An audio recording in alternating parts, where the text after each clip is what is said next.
Okay, there are common grammar errors that occur both with home students and with international students, and sometimes it's not being aware of them or knowing that something's wrong and it's not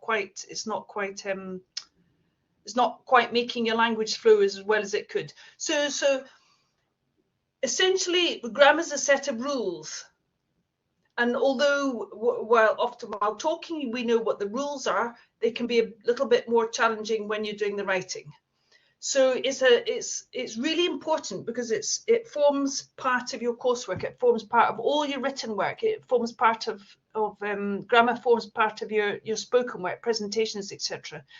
If little bits of grammar which are incorrectly expressed can quite often change the whole sense, and it'll end up not making sense. And there are certain rules, like in English grammar, that need to be applied. So these are various ones of the most common ones which exist. Some of them you may know, some of them you may not know, or you may think, oh, I didn't know that was the way it was applied. And this is just a small example here. So comparative. So when you're comparing expressions and then comparative there. So the one that says here, the top one, the debt was more bigger than the credit, is one of the most common ones, surprisingly enough. It is the debt was greater than the credit. So if you look at that, good, better, best, bad, worst, far, farther, the farthest, little, less, least, few, fewer, fewest. So surprisingly enough, the bottom two don't really get used that much. And then countable and non-countable, there were less cases of meningitis than last year. There were fewer cases of meningitis than last year. Okay, so when you're doing comparatives, keep an eye on them. So when you're forming comparative sentences, you use the comparative with the word than. So fewer participants volunteered for the study than I had anticipated. Business school was less expensive than law school. His application was processed more quickly than he thought. So it's all little instances like this which make it a lot easier. Reading is not as enjoyable as writing, so keep it consistent. So when you're writing things, it's like parallel structures. Always make sure that the prepositions there are in parallel. Now, the comma, there's actually, I'm doing another workshop on punctuation in a fortnight, but I just thought I'd just put a little bit in here so you can see one of the ways in which the comma can be misused. Okay, this isn't grammar, it's written. However, what tense do we use when we talk about aims and objectives on the project presentation slide? Past tense or present tense? You can use the present tense. So using commas to divide items in a list. So I've just got two examples here. And you don't need to put the comma in the last item on the list. So you don't need to put it in after nursing. They're essays focused on healthcare, therapy, nursing, and rehabilitation. So you don't need the comma there after the nursing. A lot of people put it in. And another omission is using commas after introductory phrases and sentences. So using introductory words or phrases can signal the continuation of a point, change the direction, or emphasize an author. Then here are three examples. In addition, so when you've got an introductory phrase like that, you can use a comma. And it's like when you're speaking, where if you're doing a presentation, you would say, in addition, pause. It is essential to drink plenty of water. Consequently, dehydration can be avoided. Therefore, it is important to be aware of the ambient temperature. Okay, so when you're introducing a sentence, rather than diving straight into the sentence, if you can use an introductory phrase, Use an introductory phrase, because that, and as I've said before in quite a few of my workshops, an introductory phrase will set the scene. So that's just two. That's just two of the use of comma, and I'll go into further uses at a further workshop.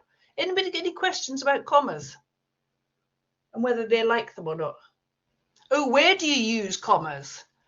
There's an example there, and you can use a comma. A comma can often be used in a sentence, and it can divide up. Is where you would pause when you're talking. So the way that I'm speaking now, I've got pause, and then a comma would go there. So if a comma goes where it is too short for a semicolon, what do you mean the 3 comma? What? Well, I want to ask about the triple comma in a sentence. Like, Oh, that's not a comma. That's not a comma. What is that then considered as if you've used 3 commas in a sentence? Okay, they're not commas because the comma's got dash. That is used. That's called ellipsis, and you shouldn't really use them very much. Ellipsis is used. So see those 3 dots there. That's called ellipsis, and that is used when you want to. You mean there's a continuation of a sentence.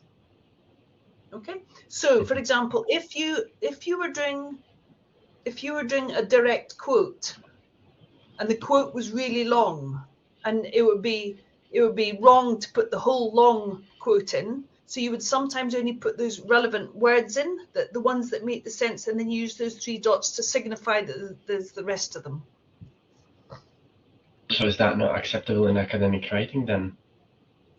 It's to be used. No, it's to be used sparingly. So it's only really used. No, not really. Because, do you know what I mean? It's used in the case of direct quotations, and if you're continuing, it signifies the rest of a sentence, but it's not really used because it doesn't really. It would only really make sense if you were using a direct quotation. When you are citing something, then you cannot use it probably. Then, if you're citing something in quotation marks, and then yes, you can use it, but you only use it if in really special cases. So you would use it if you are wanting to put forward a whole sentence, but you don't want to put like 3 sentences in because you're taking up the whole of the thing. So it's used in cases like that, and where the reader can go back and look at it. So if you do use it sparingly. Right. Thank you. Okay.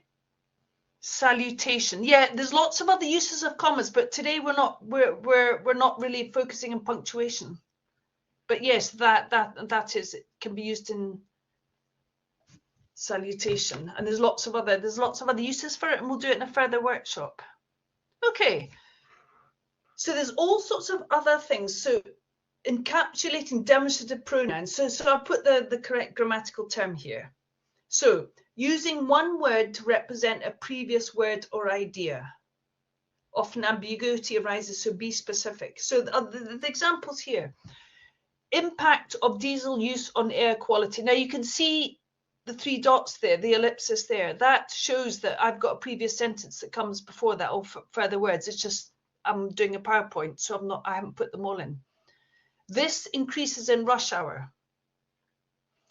The inference here is that air quality increases in rush hour and is not the intended meaning. Okay. The impact of diesel use on air quality. This impact increases in rush hour. So the pronoun is here, this.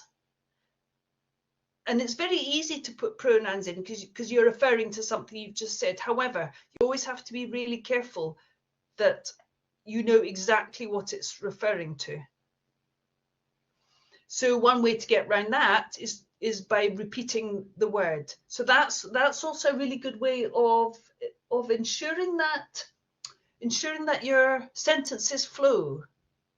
So a lot of people say, God, I don't know how to make the sentences flow. My paragraph is all disjointed. I don't know how to make it run together nicely. One of the ways you can do it is by repeating one of the words that you've used in a previous sentence or a couple of sentences back. So if you say this impact, okay. So yeah, because otherwise this can be a little bit ambiguous. So here's another one, a very common confusion, should we say. As its aim, the book describes the whole problem. As its aim, the book describes the whole problem. So that second one there is correct. It's possession and it's correct. It's not a viable answer to the problem, so that apostrophe there. It's not a viable answer to the problem. So see the apostrophe there? That replaces the is, the I. So it is not a viable answer to the problem.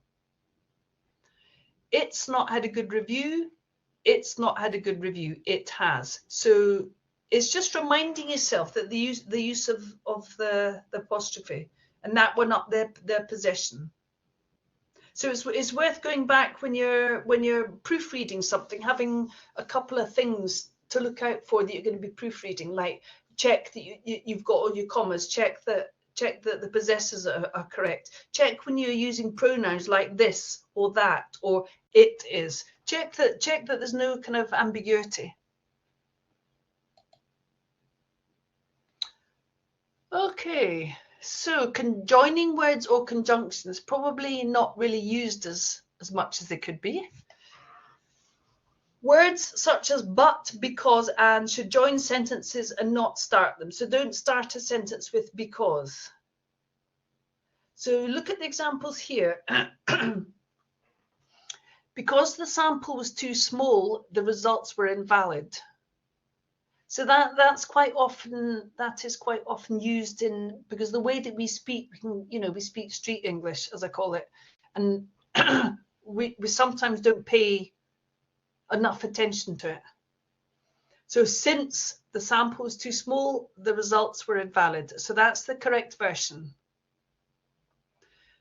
And if you look under there, but the UN, the United Nations, failed to act, and the member states did nothing. So needing a joining word in there. The country was attacked, but the UN failed to act and the member states did nothing. So the but and the and are the two conjunctions that join two separate ideas. So it's funny, so a lot of the time sentences are either really short or they're way too long. So you can kind of go in the middle by, as long as it's a continuation of an idea, because if you have two very short sentences that are within the same idea, you can join them up. You can join up by using, yeah. Can we use as instead of because or since? Not really. You're probably better off using since, because the since has a slightly stronger meaning, and as can be misconstrued for something else. Since actually sounds, since actually sounds a little bit better, as it makes it's a bit more kind of demonstrative, as it were. Yeah, so if you give me 2 seconds now, I've handed this out before and I'm going to hand it out again. There's nothing wrong with going back and reminding yourself of all the different types of joining words and conjunctions that you can use. Signaling transition. So I've handed this out many times before because I think it's a really good, really well laid out resource, and it's worth spending a while just having a quick look through it and seeing the different ways that the different signaling words and transitions can create better flow in your work. Okay, the little prepositions. So prepositions are some that for people where English is not their first language, prepositions can be like little demons.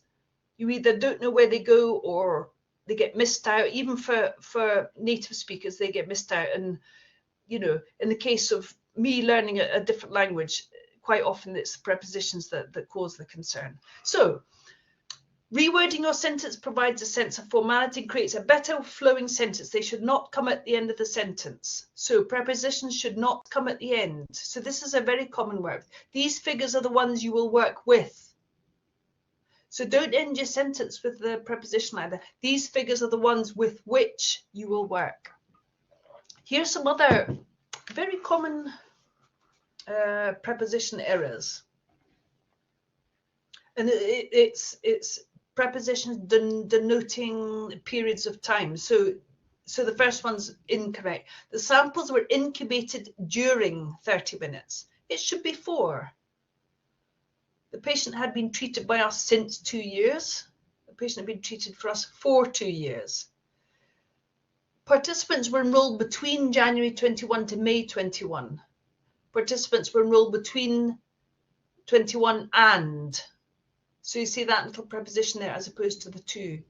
Enrolled from January 21 to May 21. So in effect, you're just making sure that everything's parallel. So if you're using transition words, if you're using comparatives, if you're using prepositions, if you're using pronouns, any of these things, and your sentence is long, or it's, you know, you've got 2 different clauses, then make sure they're kind of balanced. So that's what I mean when I say parallel structure. Make sure that they're balanced, so they've got equal weighting. Any questions on that? Nope. Okay. This is another one, and it's, you know, English grammar is something that I don't think that when you first learn, however you learned grammar, whether you actually learned grammar at school, at primary school, or whether you learned it later, or whether you learned it intrinsically as part of the learning the language, or however people learned it. People were taught and learn it very, very different ways, and people have very different ways of remembering grammar and ways of using it. And some people naturally like to use good grammar, and some people don't, and just want to get their message across. But quite often when you are doing your work, it's not that you forget grammar, but grammar is something that's always really good to be reminded, because the more stuff we're reading online and the more different types of text and different types of material that we read, there's quite often not everybody sticks the same grammar conventions. Particularly when things are translated online by AI, they're not necessarily correct. And when you have second language speakers communicating in English, there's quite often little slips, and they're quite often incorrect. So it's worth, whenever you're unsure about something or somebody points something out, to going back and having a check of it. So a pronoun. These are used to replace nouns, and the singular pronoun often causes confusion. It's like the that and the this and the it. Always make sure you know exactly what they're referring to. Anyone, anybody, anything, each, either, everybody, everyone, blah, blah, everything, neither, nobody, no one, nothing, somebody, etc., etc. So each of the new measures are to be introduced separately. That's incorrect, because that is referring, that are there is plural, and plural doesn't go with the each. Is goes with the each. So this is a very common thing. It's very common to assume that it's going to take the plural. So make sure and look at all these ones, and then make sure that you know that they're referring to the singular, not to the plural. So that's an example of something that you kind of you gradually pick up and you gradually learn. But it's not always, when you see it written, it's not always correct. So it's good to have this kind of reminder. Okay. This is one of the most common things. So in academic writing, it's always really important to be very specific. Be very specific, very precise, and very accurate, because you are the professionals in your field, and you are reporting information to other professionals in your field, academics in your field. So it needs to be precise and correct. So the he, this, it should refer clearly to the noun it replaces. So look at the example here. If you put this handout in your binder, it may remind you of important tutoring strategies. What does it refer to? So this is really common. So in all the writing that I've seen, and I probably did it myself ages ago, was the what does the it refer to? Does it refer to the handout, or does it refer to the binder? So in some pronoun usage, the reference is implied but not stated. So you don't really have that much maneuver for implication. You just need to you need to be very precise, and you need to state it. So an example, the school changed its mobile phone policy, which many students resisted. To prove this sentence, the writer needs to make explicit what the students resisted. So you would say something like, the school changed its mobile phone policy, the students resisted this policy. Semicolon, the students resisted this policy. And then in the top one there, if you put this handout in your binder, what would you replace that it with? I'm just going back a couple of sentences. What would you put it in the chat? What would you replace that it with? If you want to be really specific, are you going to say you're referring to the binder or the handout? What would you replace the it with? Good, exactly, the handout. The handout may remind you of important tutoring strategies. And remember I said a couple of minutes ago, I said be parallel. So there's two different clauses there. Okay, and if it's parallel, like you've got some repetitions of things, then that makes it a lot more, that makes your workflow a lot easier, and it makes a lot more sense to the reader. Okay, relative pronouns, it introduces or heads an adjective clause. The adjective clause follows a pronoun. So for example, the man who won the lottery is outside. So the adjective clause is that one who won the lottery is outside.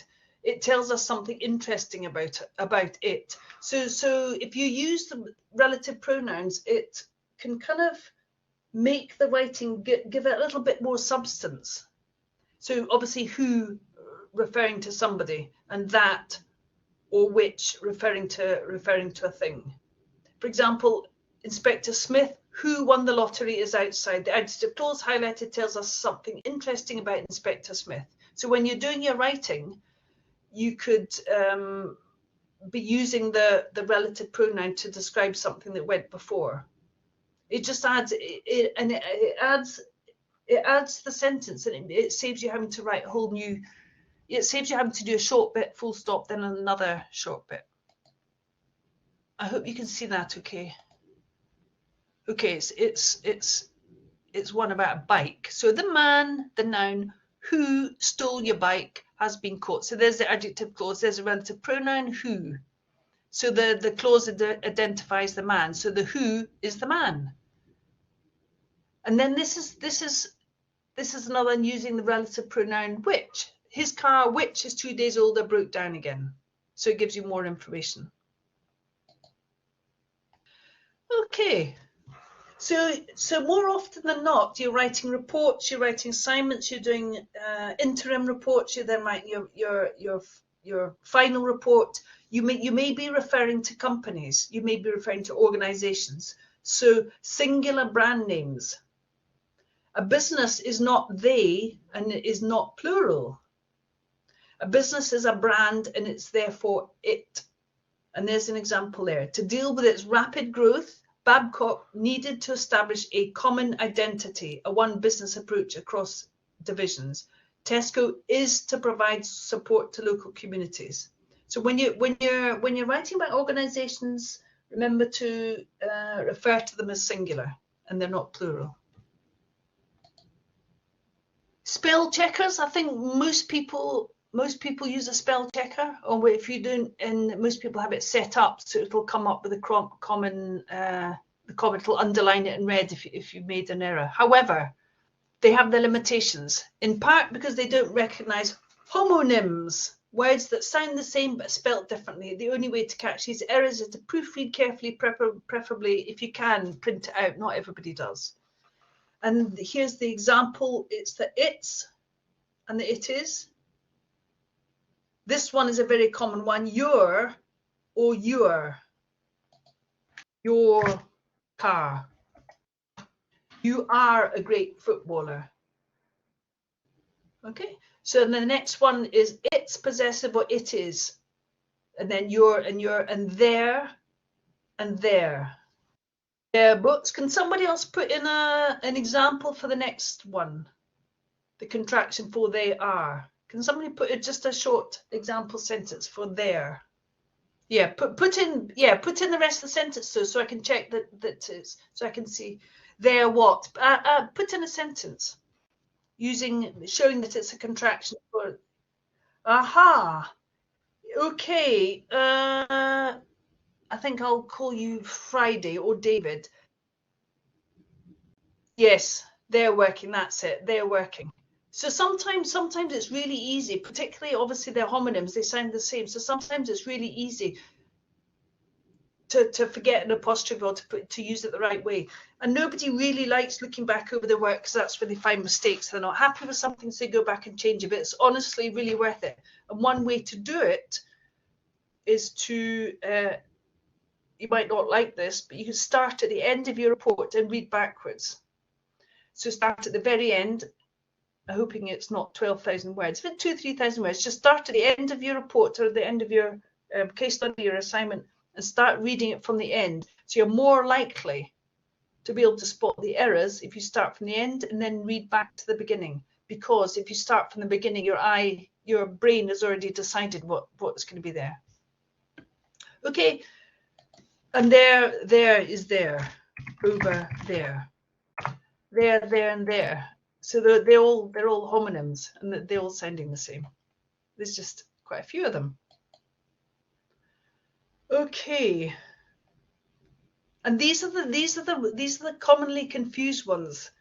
They finished their work before noon. We have 6 places at the comments will go there. I've just mentioned before. Research is a skill, but they're not highly paid. And then affect and effect. The medicine did not affect her. Okay, and then effect is the noun.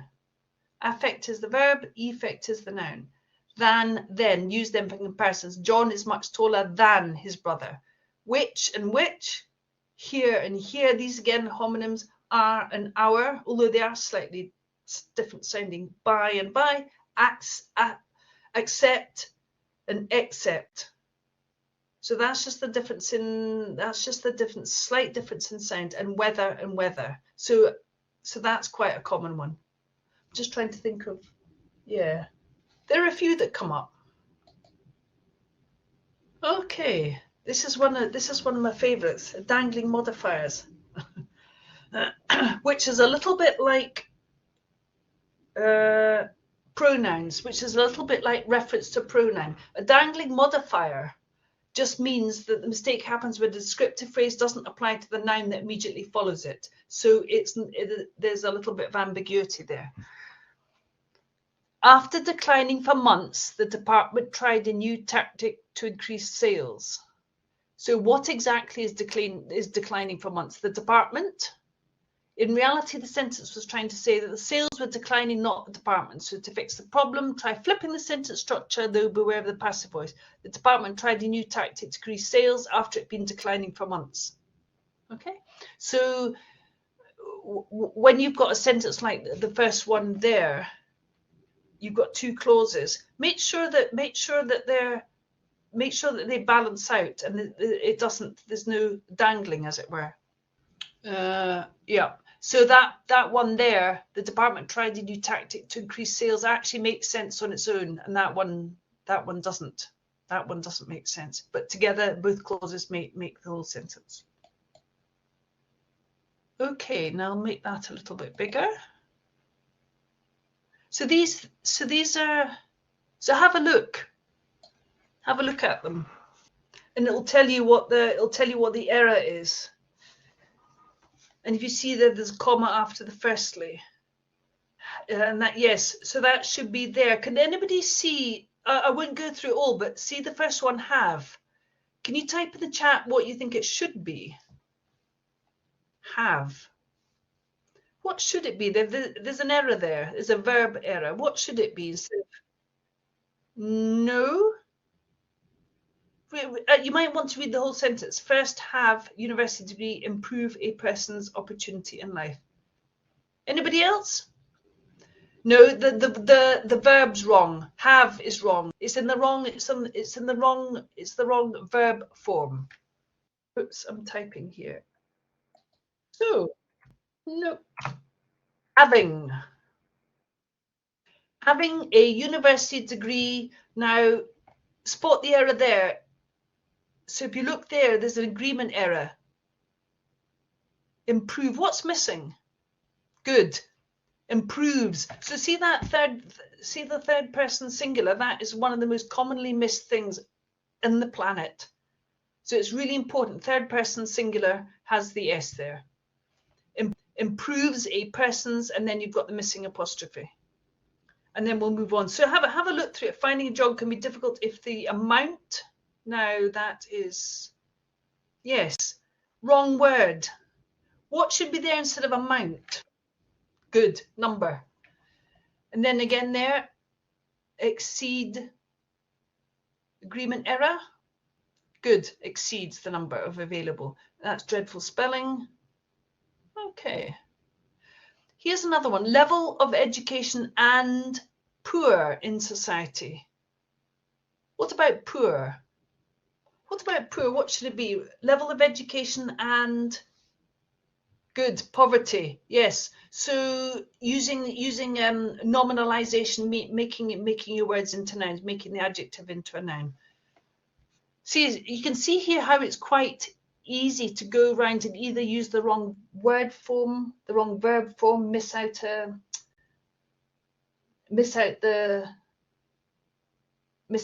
article, have the incorrect agreement, use the wrong form, and then you'll see that one there. Overlong, that last one. Overlong and clumsy sentence. Yeah. In addition, there's often a close correlation between the level of education and poor in society, which reflects the difference in income between those with university qualification and those without university degree. Full stop. You're better off splitting that in half. And there you go there. So note the highlighted corrections in grammar, sentence structure, and word use. I think you can probably, it's a little bit difficult here because some of it's in black, in life, not only for employment, but also for future study and research. And then it is good that you've got the introductory phrases. You've got firstly, and then you've got in addition. And I think there was a workshop on sentence structure last week, and it's always worth having because everybody has their own style, which is great. And as long as it makes sense and you're getting your message across in a really precise and unambiguous way. So a compound sentence contains at least two independent clauses. These two independent clauses can be combined with a comma and a coordinating conjunction or with a semicolon. So, and there's an example there. The protocols for these determinations are lengthy, comma, typically over 7 hours, comma, and they require careful sample preparation. Because if you think about it, if you remove those commas, it's just a run-on sentence. So if you remove that first comma, it would say the protocols for the determinations are lengthy, typically over 7 hours. So use the comma there to separate thoughts, to separate similar ideas within one sentence. She completed her literature review, comma, and she created her reference list. So you see that's parallel, completed, created. So they're both the past simple. Her literature review, her reference list. So they've both got parallel structures there. He organized his sources by theme, then he updated his reference list. So you've got the same tense there. They studied APA rules for many hours, but they realized there was still much to learn. Okay, anybody get any questions on it so far? We've come to the end. I was just going to post up some other links. Anybody get any other questions or any other requests for further workshops in grammar? For example, on which academic sentence to replace the owner would like to? Well, it depends what context you're saying. The owner of what? It's difficult to say when that's not really in context. The owner of what? The owner of the garage. The owner aims to. The owner feels it necessary to. The owner feels it important to. Feels or felt. The owner wants to install something. Oh, the owner feels it necessary. It depends on what context. I don't know what the context is. So you would really have to. I don't know what area you're talking about. So it's difficult to know unless you're looking in the context. Or the owner feels it necessary, or the owner aims to. Does that help? Okay. I'm going to put on the last. Yeah. Okay. I know. Yes. Once seems to be a little bit emotive. It's a little bit too much of a personal touch. Or you could always turn it round by saying the installation, the owner found it necessary to, or the owner felt that the installation was required. So quite often when you can use a noun instead of a verb. So you could use installation instead of to install. The owner felt that an installation was required. Okay, so the University of Bristol Grammar, academic writing for international students. So this will be made into recording, and then if you that's a really good thing. Yeah, academic writing for international students is a really good resource. In fact, I'm not sure if I have it here, but if you type that in, academic writing for international students, and you actually get the answers with it for a PDF on a PDF. And I'll find out. I'll give you another link to something that's really good. So it's always useful to be able to find an answer to something that you're actually just not too sure of. So this is the one-stop shop that will give you lots of different information. The University of Bristol Grammar is also really good. Okay, and I'll stop recording now.